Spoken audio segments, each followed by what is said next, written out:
माब्रैथो बे गुबुन हारिनि गेजेराव हा मोनखो नोंहालाय बरपेटानिफ्राय नैबे बेसेबांबा जोंनि गौरां हालामाव बेबो माने देउरि गामियावसो कानेक्टेडआ बोरै जालायनानै बेयाव फैखो जेनेबा आयंमोनहा बिराद बोरायथारबा गोदोनिफ्रायनो दंथारमा बेयाव थाखो ब्रैखौ बोरै मिथिगोन नोंथ' एसामिस मिडियामावसो फरायो खुलुमबाय लोगोफोर नोंथांमोनखौ आंनि मोनसे गोदान भिडिअ गासैबो खनसे बरायफिननाय थालायबाय आं दिनैनि मोनसे जायगायाव दंफैयो आरोना नोंथांमोननि बे बर' माखासे माने बर'फोरनि समस्याखौ माखासे बर'फोरनि माने आलासिलाय थानाय अबस्थाफोरखौ नोंथांमोननो देखायनो होननानै नैबे मोनसे जायगायाव दंफैसैलाय आरोना बे जायगायानो जाहैबाय जोंनि गौरां हालामनि सिङाव थानाय बरदल'नि ब्लकनि सिङाव थानाय आरोना ओमफ्राय गामिखौ एसे बावबाय आं दानि खोन्थादोंमोन ओमफ्राय दा नोंथांमोना आं बिसोरनाव सोंब्ला गामिनि नामखौ खोनासंनानै लाब्लानो जाबाय मा गामि होनो थ' नैबेयाव माखासे बर'फ्रा गोबां समनिफ्रायनो दंफैयो आरोना ओमफ्राय दंफैनायजों लोगोसे बेवहाय बिसोरनि हारिमु लोगोसे बिसोरनि राव बिसोरनि सोलोंथाइ बिसोरनि माने कमार्शियेल माने डेभेलपमेन्टआ माबायदि जादों बेफोरखौ नोंथांमोन एसे फोरमायगोन आरोना ओमफ्राय बिसोर बेवहाय मा हिसाबै दंफैयो ओमफ्राय सोरनि हायाव दंफैयो ओमफ्राय रायजो दंना गैया गासैखौबो फारसेनिफ्राय डिटेल्सनि बिथांमोननियाव माने सोंनानै नोंथांमोना फोरमायगोन आरोना थ' नोंथांमोना फारसेनिफ्राय नायलांबानो थाबाय बिसोरनि समस्याफोरखौबो नोंथांमोना मिथिनानै लाब्लानो जाबाय नङा होमब्ला थ' बिनि सिगां मोनसे खोथाखौ आं नोंथांमोननो फोरमायखागोन आरोना नोंथांमोना माने भिडिअखौ एसे फारसेनिफ्राय नायनो नाजा आरोना नायनो नाजानानै एसे फारसेनिफ्राय बुजिनो नाजा नङाब्ला ससेफोराव नायनानै नोंथांमोना जायगाफोरखौ खोन्थायाखै मायाखै होननानै रागा जोंलाबायो आरोना थ' फारसेनिफ्राय खोन्थानाय थाखायो ओमफ्राय खोन्थानाय थायाब्लाबो थाम्बनेलफ्राव नाय थायो आरोना थ' बेफोरखौ नोंथांमोना नायनानै एसेसो माने भिडिअखौ नायनानै कमेन्ट्सफोरखौ होनो नाजा आरोना थ' आं देखायलांबाय थानोसै आरोना नोंथांमोना नायलांबाय थाब्लानो जाबाय नैबे सासे आदैनि न' आरोना नैबेयावहाय माने बेबायदि न' दङ ओमफ्राय बारिया बेनो ओमफ्राय थिग आं दानि हाबजेनबोनाया नैबे न'खरसे आरोना ओमफ्राय नैबे बिनि साखाथियावनो न' मोनसे दं जा आदैनि ओमफ्राय आदैया फरियाल साबैसे होनदों न'खराव साबैसे जोंहा बे गासिबो माने दा हाबा जाजोब्बाय सयजनमोन थांजोब्बाय लेथेर फेथेर हौवासा गैयाना सानैबो गोमोरलांबाय गैयाना ओमफ्राय दा बेवहाय साबैसे थायो दा बेयाव जों बोराय बुरै सानैल'सो ओमफ्राय बुरिया दं बुरिया मेडिकेलावसो दंहैयो आरोना मेडिकेलाव दंहैयो खेथि बाथि खालामो मावो ओइलायनो हाया नै बियो बिगा बेसेसो हा दं ओरैनो खेथिया 13 बिगा गोगोमैनो माथो न'नि गोजा ना ओमफ्राय न'नि गोजा नङा आदि माबासो थिखा थिखा आदि मालायनि हा ओमफ्राय इसाबो मावो जाबो ओमफ्राय दा नों जिथुनाखि नैबे दा थानाय हा बे सोरनि हा नैबे दा जे नों थादों बे हाया सोरनि हा दिउरि DSP नि दिउरिनि हा बिसिनाव माने नोंसोरो थिखा मावो आरोना ओमफ्राय नोंनि मेन न'आ बहाय जे आवगोल बामोनपुर बामोनपुरनिनो न'बो लुना दोनहैदों आच्छा बामोनपुराव बुहुद हा दं खोमा नोंस्रा दंना हजोंबो खेथि खालामो आच्छा ओमफ्राय बेयाव मा खारनाव फैनो गोनां जाखो ओमफ्राय नैबे न'आथ' नों लुलाबायना लानायसो नङा होमबा मालायनि हा आरोना बेसेसो गोबाव जाखो जेनेबा बेयाव थानाया बेसेसो गोबाव जाखो गोबाव जाबाय 99 औ होमबालाय नोङो 24 बोसोरसो जाबाय आरोना 99 आव फैदोलाय राजा 99 आरो बिसोरथ' सिगां फैबावनाय बिसोरो नैबे सिगां फैबावनाय आरोना न' सिङाव एसे खोन्थागोन नामा कन्डिसना माबायदि जोंनि बर'फोरनि हालोदा बेबायदि आरोना नङा होमबा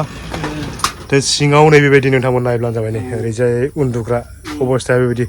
बोरैबा बार नांगौबाथाय खनसेनो बिरखारलांजोबगोन संग्राया नैबे ओमफ्राय नैबे मा खथा बियो जेनेबा आलासि जिरायग्रा खथा मा बियो ओमफ्राय नैबे संग्रा खावग्रा खथा थ' नोंथांमोना आं सिंनि अबस्थाखौ एसे देखायबाय ओमफ्राय सिंनि अबस्थाखौ नोंथांमोना नायनानै बुजिखाबाय आरोना अबस्थाया बिराद माने जोंनि बे जिथुनाखि हाजों समानानो गासिबो ओमफ्राय अबस्थाया गाज्रि आरोना मोजां नङा थ' बिथांमोनाबो माने नैबे थिखासो मावलाबायनाय जायो होन्दों नालाय थ' बेवहाय बिथांमोना डेभेलप खालामदों गावखौनो गाव डेभेलप खालामनो हायाखै आरोना ओमफ्राय बेजों लोगोसे बिनि साखाथियाव थानाय नैबे आदैमोनावबो एसे सोंबावनोसै आंना बिसोरबो ओंखाम ओंख्रि संगासिनो दंमोन दानि बिथांमोननि अबस्थाया माबायदि बेखौबो एसे नायदो बे अमानो नामा बियो अमा फिसिगारो नामा होनदां अमाया न'आव माथाम दं इयाव मानै दं थ' बोराय बुरै सानै दं आरोना बेवहायबो ओमफ्राय आदैमोनहा बेवहाय खै बोसोरसो जाखो जेनेबा थानाया फिसा साब्रैया एसे गिदिर जाबाय ओरैनो अनुमानिक जेनेबा 28 बोसोर 36 बोसोर जाबाय ओमफ्राय मेन न'आ बहायमोन आदैमोना आंनिया बरपेटामोन आरो बरपेटा हजों बेबायदि जेनेबा थानायनि कन्डिसन हा साफ्रा माबायदिमोन हाया दं खम आरोमोन आरोना ओमफ्राय बेवहाय हजोंनिफ्राय खारबोनानै बेयाव हा बायना लाफैदों ना बायना लाफैदों ओइनियाव बिगासे बायदों ओमफ्राय नोंसोर दा नैबे थानाया मालिकनि बेलेग मालिक आरोना मा बे बेलेग मालिकआ मा मानसि देउरि देउरि आरोना ओमफ्राय नोंसोरखौ जेनेबा दा खेथि बाथि खालामनो बे देउरि मालिकनिनो देउरि मालिक नैबे दानि आदै बुंनायनिनो मालिक आरोना सासेनो बिसोर माने सासेनो गोजा आरोना नंगौ थ' बेवहाय बिदि आलाय सिलायखौनो होननांसिगोन नङा होमबा माने दंफैयो ओमफ्राय आं दहायनो खोन्थाखादों कन्डिसना बेबायदि आरोना न' कन्डिसना गावसोरनो लुना लानाय बे न'फोरखौ ओमफ्राय नैबे दानि आदैनिखौबो नुखाबाय नोंथांमोना न'खौ नङा होमबा बेबायदि ओमफ्राय खोन्थादोलाय आं दानि नोंसोर खोन्थानाय गामिखौ एसे बावबाय आङो गामिनि नामखौ बागरिया मिसामारि आरोना बागरा दुइ नं गथा फोथार ना मा होनो गथा फोथार गथा फोथार ना ओमफ्राय मेन खोथाया जाहैबाय नोंसोरनि जेनेबा राव हारिमु सोलोंथाइ नोंथांमोना गथ'फोरखौ बेयाव मा फोरोङो जेनेबा मा रावआव बर' मिडियाम गैया नालाय जोंनिया जेनेरेल मिडियामावनो माबानो हागोन आरो हारसा मिडियामाव ना एसामिस मिडियामाव खाथि खाला बेबायदि हाइ स्कुलफोर गैयाना दङ बर' मिडियाम गैया दंमोन जोंनियाव इंलिसाव आगोल एम इ स्कुलफोर दंमोन गैया जादिया जेनेबा सोलोंथाइनि बे खेथ्रआव बेसेसो गिदिर फरायनो हाखो जेनेबा नोंथांमोननि माने गथ' गथायफ्रा जोंनिया गथ'आ बिए पास जाबाय सासे हाई सेकेन्डारि पास फिसाजोआ सासे बिएखौ खालामनानै आरो लास्टआव मोनसे थाबावदो ओमफ्राय सासेया हाई सेकेन्डारि उन्दै सासेया जौसा हाई सेकेन्डारि पास ओमफ्राय दा मा मावनानै दं बिसोर जेनेबा दा हाबा हरजोब्बाय गुबुन गुबुन हाबा जाजोब्बाय ना बे आर्मि फोथाराव लेंहरबायानो थायोमोनलै आर्मिफ्रा आर्मि फोथार गेदेर सासे इबो थाङोमोन अरुणाचलाव आरोना अरुणाचलाव आरोना खेथियाव थाङो बिदिनो बहुद दंहैयो जोंनिफ्रायबो दंहैयो बिदिनो खालामनो थ' मोजां खोथा नङा होमबा बेबायदि माने मुथुथे गावखौ सोलिनो हानाय कन्डिसनाव दं आरोना नङा होमब्ला ओमफ्राय बेनो मेन खोथाया देखायनायनि मेन खार'ना बेनो आरोना जोंनि बर' फिसा हिसाबै जोंनि बर' माने जाथि हिसाबै बिथांमोना माने जोंनिफ्राय बिराद गोजानाव दंफैयोब्लाबो बर' गामिफोरनि एक खथायाव दंफैयोब्लाबो बिथांमोना गावसोरनि न'खरनिसो दंब्लाबो माने हारिमु बर' राव माने जोंनि गासैबो माबाफोरखौ लाखिनो बावाखै आरोना नङा होमब्ला ओमफ्राय बिथांमोना माने मेन खोथाया जाहैबाय बाथौ सिबियारि नङा होमबा थ' इसोरनि अननायाव बेबायदि कन्डिसन दं नङा होमबा थ' ओमफ्राय बेजों लोगोसे बेयावथ' न'खरनिल'सो दं नङा माने ओमफ्राय बेयाव माखासे न'खर दं होनना बुंदों माने गोदान गोदान जाजोब्बाय आरोना गोदो माने बिसोरोथ' फार्स्ट टाइमाव बिसोरो माने न'खरसे न'खरल'सैमोन दा माने बिसोरो माने परियाल बारायनानै एसे न'खरसे बारायदेरबाय आरोना थ' बिथांमोननि माने न'खरखौ एसे नोंथांमोना नायनानै ला माबायदि माने अबस्थाया बिसिना माबायदि नङा होमब्ला देखायबाय जेब्ला गासैखौबो देखायजोबसै नङा होमबा दा गासैखौबो नायनानै लादो नङा होमबा ओमफ्राय मेन लामानि सेराव नैबावबो फैयै फैयै नैबावबो बर' माखासे दं आरोना नैबावनो माखासे बर'फोर दं बेखौ नायब्लानो जाबाय न'फ्रा बेवहाय बारा गाज्रि नङा मोजाङानो गोजा थ' अब्लाबो बिसोरनि हालोदाथ' एसे मोजां नायनायाव सिनायखाबाय अब्लाबो माने बिसोरनि राव हारिमुफ्रा माबायदि अबस्थायाव दं माबायदि लाखिनानै दं बेखौ एसे नाय आरोना नोंथांमोनहा नै माथो इसोरबो इसोर सानैबो बर' गोजा ना बर' गोजा नै एकदम माने आयंमोन बोराय बोराय दंथारो नै आयंमोनहा बिराद बोरायथारबा गोदोनिफ्रायनो दंथारो नामा आयं गोदोनिफ्रायनो दंमोन ना हमनो हायो ओरैनो अनुमानिक खै बोसोरसो जाखो जेनेबा आं 40 बोसोरसोआनो 40 बोसोर ओमफ्राय मेन न'आ बबेयावमोन जेनेबा मेन न'आ खोदोमगुरियावमोन खोदोमगुरिनि सेहेराया एखेबारे खोदोमगुरिनिखा आं माने एसे आन्दाज मोनखादों माबाखौ माधब बर'खौ मिथिगौ मिथियो मास्टारमोन बिनि फंबाय ओमफ्राय ओरैजाय ओमफ्राय आयंना न'आ बबे मोनसेया नैबे नैबे आरोना ओमफ्राय फरियाला बेसेसो जायो ना आयंना फरियाला दा जों 7 जन दं ओमफ्राय एफा गिदिर बर' गामिखौ गारनानै आयंआ बेयाव मानो खारबोखो जेनेबा थिखौनो जों थारमाने बिनिफ्राय थारमाने हा बायदिसिना खम नालाय जों आइदारि जानो होनना ओंखारबोनाय बाजिनो मुथुथे बेयावनो रायजो जानाय जाबाय ओरैनो न'खर बेसेसो दं जेनेबा बेवहाय न'खर बेसे माने आंनि फिसाला गोजा गासै फिसाला गोजा बेसेसो दङ जेनेबा ओरैनो फरियाला माबा जोंहा न'ब्रै बियो आंनि फिसा गासै गामिया नयघराव न'ब्रैया माने आयंनिनोखा आरोना आदसा जोबोद मोजां खोथा जोबोद मोजां खोथा गथ' गथाय फोरोंनायफ्रा जेनेबा बिसोरनि राजामोना बर'ना हिर' हिर'थार माथो मायाव फरायो थाखो बेसे मोनखो थाखानायाव द्वितीय मा हारसायाव द्वितीय होनो नामा हारसायावसो खोन्थानांगौ बिसोरो माने बर'आवबा थाखानि बायदि बुजिनाय नंला बिसोरो माने थाखानि मोनबाय आरोना बबेहाय फरायो मा स्कुलाव फरायो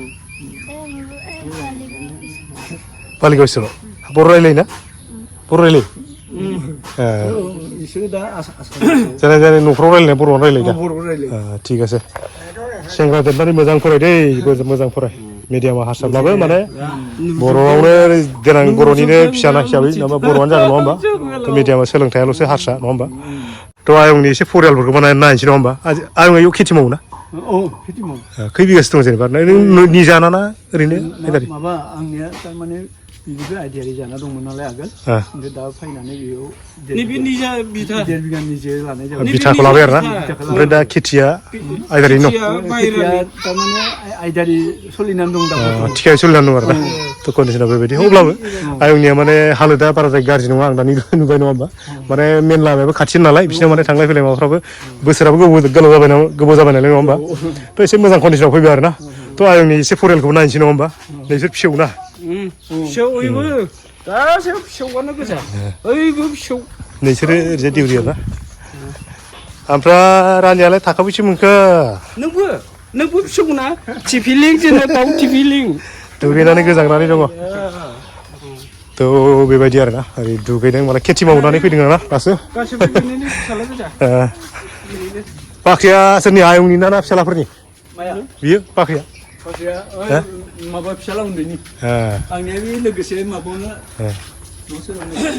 माने ओरैबो आयंनि फार्स्ट न' सेकेन्ड न' थार्ड न' जाब जाब आरो ना टाउन बायदि जोबोद मोजां माने अनलायनानै दं आरो ना रायजोफ्रा आयंमोनहा माने खेथि मावनानै फैगोदानथ' मानसिफ्रा गामियाथ'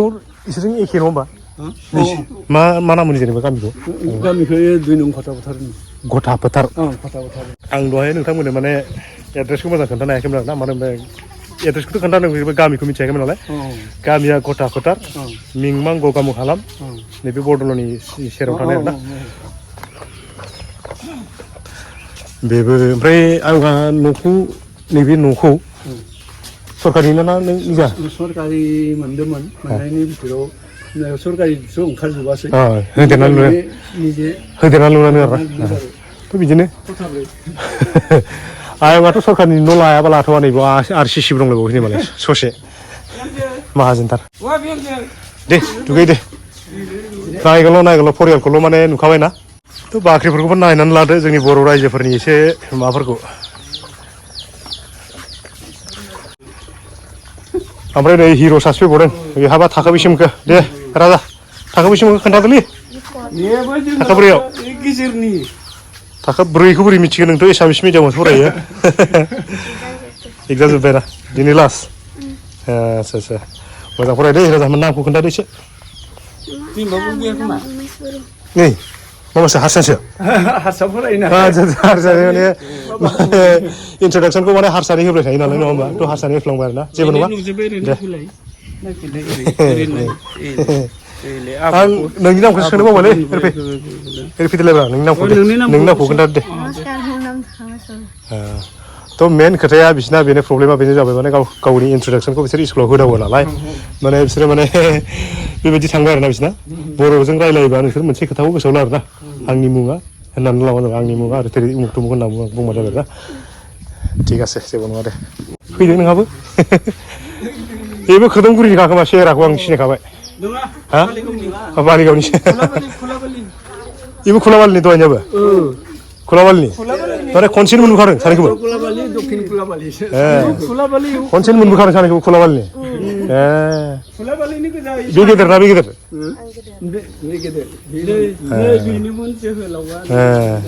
नोंस्रा मालिकआ बहा दं खामानि मावदों खेथि मावदों आरोना खामानि मावदों दा ठीक আছে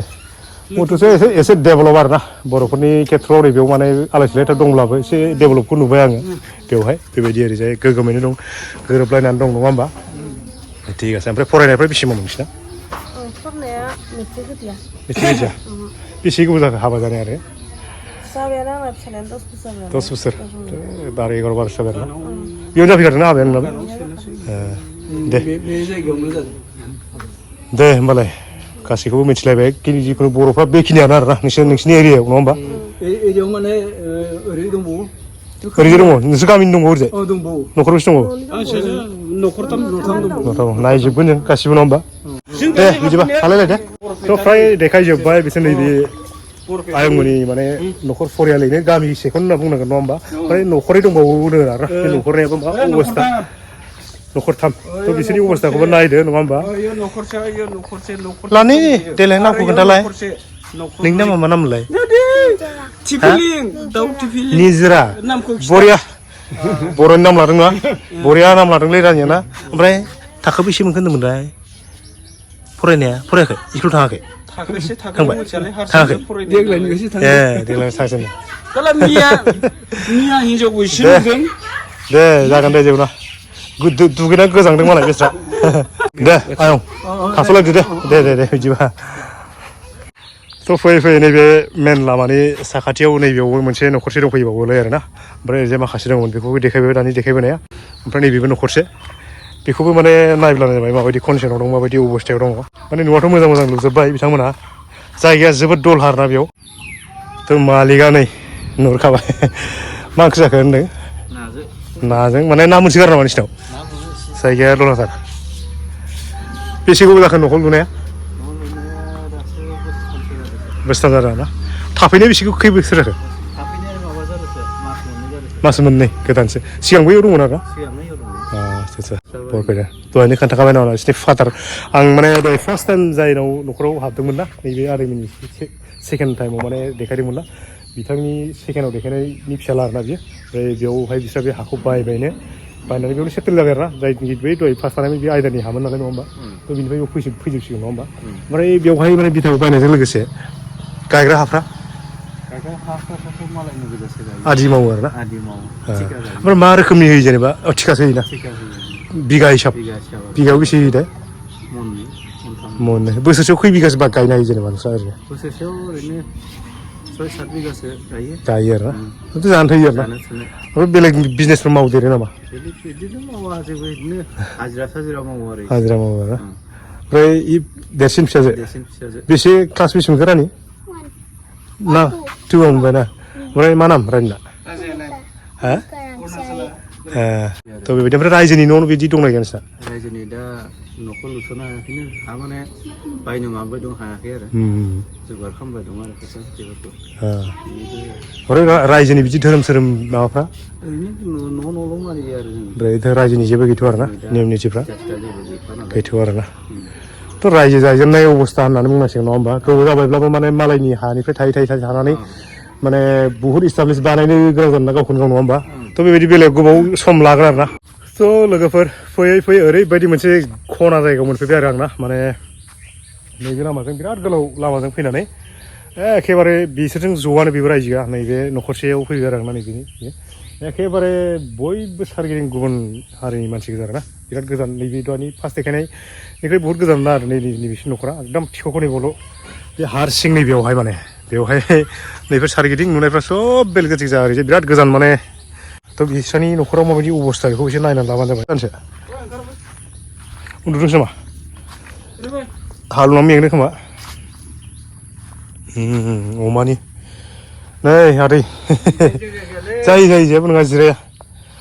आदैया हारसिं ना बुरिबो दं बुरिया माइ गायनो थांदों फैथ'वाखै आरो ना ओमफ्राय बे फख्रिया आंनि ना हगारदों ना थाया दै हाबो बेलेग ना हाबो आरो ना माबा गायदों नामा हा खेथि खालामदों खेथि गैया ओमफ्राय दा आदैया मा मावो ओरैनो हाजिरा मावना जाबाय थायो दिन हाजिरा बेसे मोनो बेयावथ' 400 माबा टुटिनाव 600 होयो बे हाया नों दा थानाया सोरनि हा बेखौ बायना लादो निजेनो खै बिगा आधा बिगा नैबिसिम आरो ना ओमफ्राय बेसिम माब्रैथो बेथ' बे गुबुन हारिनि गेजेराव हा मोनखो नोंहालाय बे न' फैनाय समाव हा गैयाना न' खानो बेयाव लानो गोनां जादों हाखौ लाब्रबदोंसो आरो ना ओमफ्राय औवायमोन आगोल सिगां बेयाव थानाय सिगां खाथियावनो दंमोन जों आलि बारना आच्छा आलि बारनानै दंमोन ओमफ्राय खेथि बाथिथ' मावा होनदोंना ओमफ्राय दाथ' हाजिरा मुजिरा मावो आरो ना हाजिरा मावो ओमफ्राय मेन न'आ बहायमोन ना मेन न'आ रङियाव हजोंफोर खेथि दं नायामोन हजों दङ सासे फंबाय दं थांफिनगोन नामा हजों ना थांफिनला इयावनो थाखासिगोन बेयावनो थाखासिगोन ओमफ्राय फैजेननायाव बेयाव एथ' गोजाननिफ्राय नोंसोरो बेवहाय बोरै फैनाय जेनेबा मानसि दंमोन जोंहा रेलवे सासे दंमोन इयाव बे रेलवेया माने लाबोदो खेथि मावनो जोंनिथिं हाया खम ना खमखाय खेथि मावनो लाबोदो माने आदार जानो मावनो लाबोदोंमोन आरो ना दाथ' इयावनो हा बायलायनो हाबाय नोंसोरो बायबाय जेने थेने आधा बिगा ओमफ्राय गथ' गथाय दंना गैया बिदि आंना सासे दं मा मावो दायो इटानगरावसो दङ ओरैनो मा मावो जेनेबा ए हाजिरा मावनानै दङ इबो हाबा जाबाय नामा जायाखै सासेल'खा फरायगोना फरायाखैमोन फरायनो मेट्रिक पास होनानै माबाना क्लासाव थांफिनदो मेट्रिक पास जादों बेलेगाव थांबाय आरो ना हाबा लाथ'वाखै मोजां गाज्रि खबर लाफैबाय नङा होमबा बेबायदि अबस्था थ' गामिया मा होनोमोनलाय नोंसिना नैयो ना बालिगाव बालिगाव बैसोरजों नामा एखे नामा नोंसिनि बर' गामिनि नामा एसे बेलेग नामा बर' गामिनिया बेलेग नङा जोंनिया ओइनिया बर' गामिनियासो बेलेग गथा फोथार ना मा होनदोंमोन दहाय ओइ बालिगावआनो बालिगाव गथा फोथार होनो बालिगाव गथा फोथार थ' बर'जों बर' एखे गामि आरो ना जोंनिया ओइजोंसो बर'जों बर' गासिबो ज' गोरोबलायनानै दं नङा होमबा थिग আছে जागोन दे मोजाङै रायजो जा नङा होमबा गुबुन जाथिजों बारा नांलाय खमलाय बेबायदि जानो नाङा नङा होमबा हजम खालामनानै था नङा होमबा माबा मोनसे बुंब्ला नङा होमबा ओमफ्राय जुदि बाराद्राय दिसा मोनोब्ला जोंहा फरायसा आफाद बा जोंहा माहारि आफादफोरनि हेफाजाब ला नङा होमबा थ' बेखिनिखौनो आं आदैनो बोसोन होनायनि अनगायै जेबो बुंनो हाला आरो ना जाबाय थ' लोगोफोर नैबे बिथांमोननि गामिखौ गिदिं गिदिं न'खरसेनाव मोनफैबाय आरो ना नैबेयावहाय माने बिथांमोनाबो बेयावनो रायजो जानानै दङ माने बिसिनि न'आ बेनो आरो ना आं माने नोंथांनो डाइरेक्ट देखायदोंब्लाबो माने बिसिनि न'आ बिराद गोजान आरो ना माबा डिस्टेन्सआ गोजान दहाय आं फार्स्ट देखायनायाव एसे खाथिमोन ओमफ्राय नैबे दानि एसे सिगां देखायनायाव बिराद गोजान बिसिनाबो ओमफ्राय नैबेयाव दा आं फैदों बेयावबो बिसिना डिस्टेन्सआ एसे गोजान आरो ना थ' गोजानबाबो बिसोर माने गामि दरसेयावनो दंलायलायो नालाय थ' बिथांमोनहानि न'खौबो बेनो एसे देखायनानै नायदो देखायनोसै नायब्लानो जाबाय आरो ना बिथांमोनाबो बेयावनो बेबायदि रायजो जानानै दङ थ' फैलाय एसे बिगुमानिफ्राय एसे सोंना लानोसै आरो ना बिथांमोना बिस्रा माबायदि रायजो जानानै दङ ओरैनो नोंस्रा बेयाव खारबोनाया बेसे गोबाव जाखो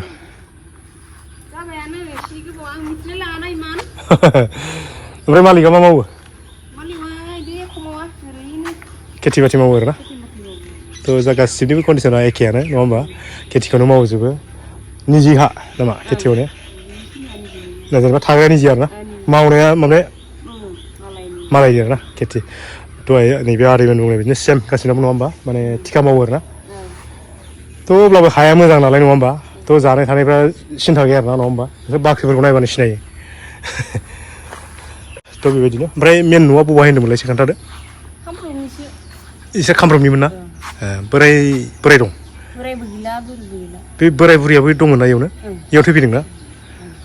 दा फिसाला बोराय बुराय गैला फिसालासोल'सै आरो ना दा फिसालानिनो बिहामजो नङा होमबा थ' बेबायदि अबस्थाया थ' फुराना बिथा बिराद गोबाव जाबाय खोमा ना थ' बेफोर गय बिफांफोरखौ नायबा सिनायो आरो ना नङा होमबा थ' गोबावानो जाबाय गुबुन जाथिनि गेजेराव थादोंब्लाबो गोबां माने बेबायदि मोजां अबस्थायाव दङ नांलाय खमलाय गैया नङा होमबा हेंथा हेंसि जेबो गैया थ' मोजाङैनो दं आरो ना थ' आं बारा देखायबाय थाला आरो ना थ' बेबायदि मोजाङै अबस्थायाव दं होननानै आं नोंथांमोननो फोरमायबाय ओमफ्राय बेबायदिनो आरो ना नोंथांमोन माने जोंनि बर'फ्रा जेराव दं खौसेयैनो दं जेराव दं माने गावजों गाव माने गोरोबलायनानै दं आरो ना गोबां माने गोजान दंलायलायोब्लाबो माने गावजों गाव कानेक्टेड दंलायलायो आरो ना थ' बेखिनियानो ओमफ्राय दहाय मोनसे न'खर दंबावो लास्टआव आं बेखौ नोंथांमोन देखायनानै बिनिफ्राय बिदाय लानो सानबाय आरो ना थ' ओमफ्राय मेन लामानिफ्राय फैयै नैबेजों बेवहाय नैबे बिथांमोननि न'खराव हाबफैलायबाय आरो ना बिथांमोना नैबे गामिनि सबसे माहाजोनसिन आरो ना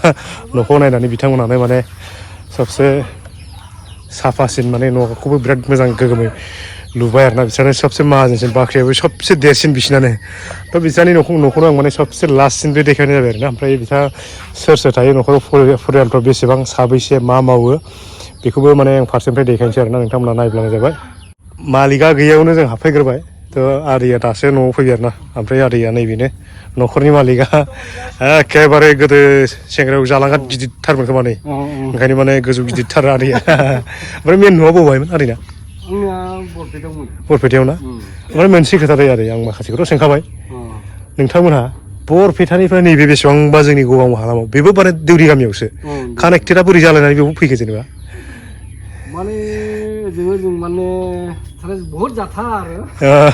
जोंना माने बे दैबो बाङाय जोंनिया जों दै जायो नालाय एसे ओमफ्राय माइ दैबो जाया बेनिफ्राय माने बेखौनो जोङो उपाय गैयि माने